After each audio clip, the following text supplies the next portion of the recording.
C'est toujours le fameux train de la gare Saint-Lazare qui lui fit connaître la région de Vernon, entre Paris et la Normandie. Il y trouve une grande maison à louer. À Giverny.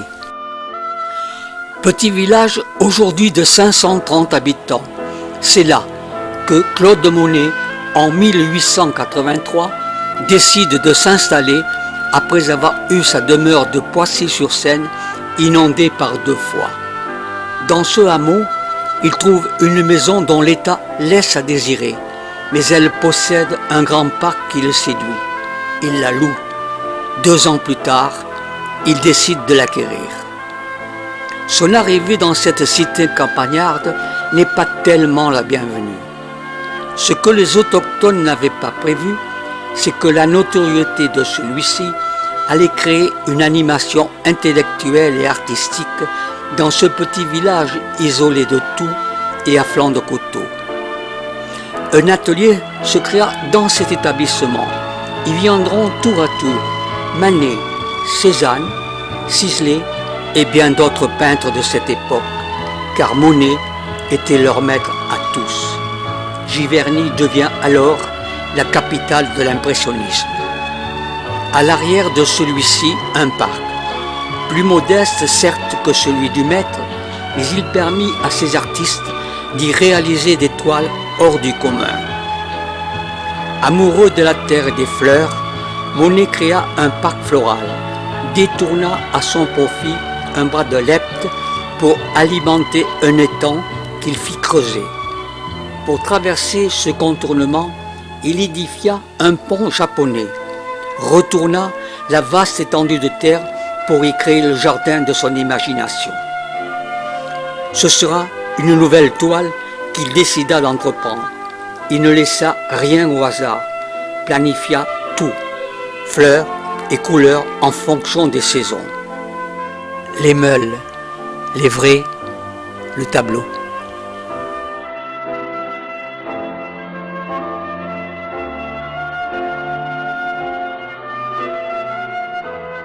Claude Monet a 43 ans lorsqu'en 1883, il découvre Giverny, ou plutôt d'abord la Normandie, qui l'inspire complètement dans ses rêves impressionnistes. C'est un paysagiste, un peintre paysagiste, et il trouve une sorte de petite masure entourée de très très grands terrains, et il décide de s'y installer. Claude Monet va transformer cet espace en un véritable petit paradis qui aujourd'hui reçoit la visite de plus de 650 000 personnes chaque année. Lors de son acquisition par Claude Monet, la propriété était bien loin d'être le petit paradis qu'elle est devenue aujourd'hui. Et le grand peintre décrit dans ses mémoires « Mon salon, c'était la grange, et nous sommes tous mis au jardin. Je plantais, je binais, je sarclais moi-même, tandis que le soir, les enfants arrosaient. » Amoureux de la campagne, Monet commence son premier jardin avec le verger ici que l'on appelait le Clos Normand. Il l'aménage, ce verger est situé juste en face de la maison et petit à petit le jardin s'étend, prend des fleurs et devient exceptionnel. C'est le jardin que l'on voit aujourd'hui, mais avant qu'il ait atteint cette magnificence, il s'est passé beaucoup de choses et c'est une longue histoire. Nous sommes ici dans l'allée centrale, le point le plus célèbre du jardin de Monet à Giverny, qui se lance directement en perspective devant la maison. Il est ponctué par 2 grands ifs et ensuite par des arceaux qui font une sorte de roseraie. Et ce qui est très connu, c'est ce tapis de capucine qui fleurit pratiquement tout l'été. Sur les côtés, nous avons des dahlias qui étaient très à la mode à l'époque et qui sont remplacés au printemps par une profusion d'iris. Et c'est toujours un jardin merveilleux et multicolore.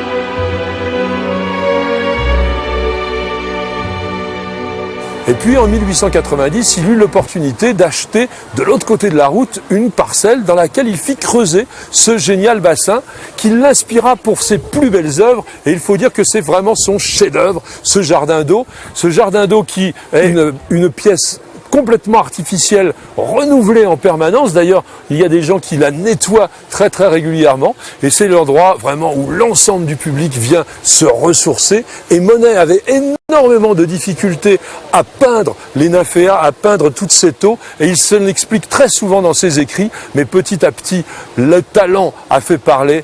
Et il est devenu vraiment l'homme qui a su le mieux rendre toute la nuance, toute la subtilité de ce clair-obscur que l'on a entre l'eau profonde et dense dans lequel vient se refléter toute la profondeur du ciel.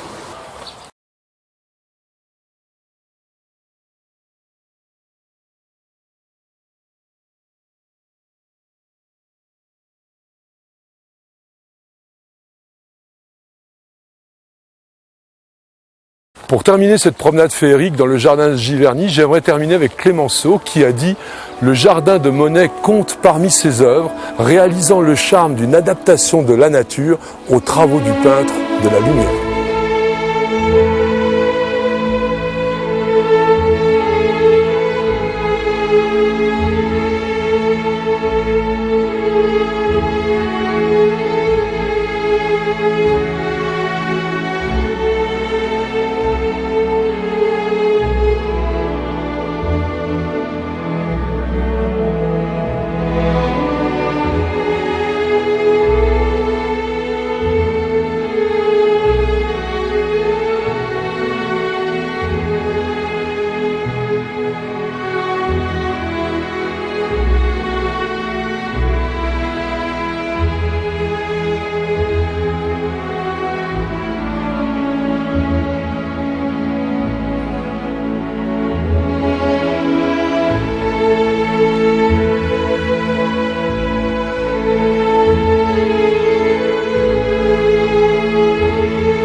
Elle est restée inchangée depuis son origine.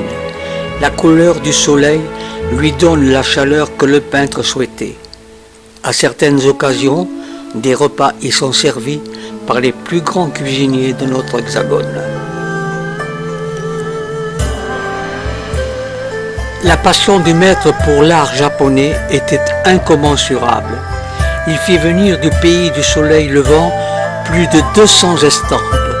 Bon nombre d'entre elles brillent dans la salle à manger. Il y acheta également les nymphéas, car les plans qu'il trouvait en France ne lui convenaient pas.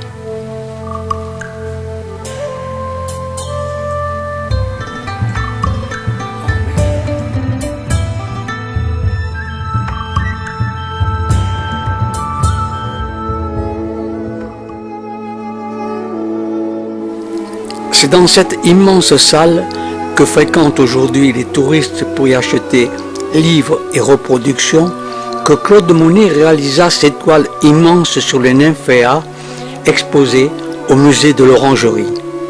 C'est Georges Clemenceau qui l'a fait construire pour le compte de son privilégié.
Au fil des ans, Giverny est devenu le lieu de visite le plus important après le Mont-Saint-Michel.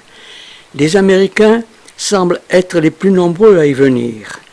Non seulement on y trouve la maison de Monet et son jardin, mais aussi le musée des impressionnistes, de la machine et un atelier de restauration d'œuvres d'art.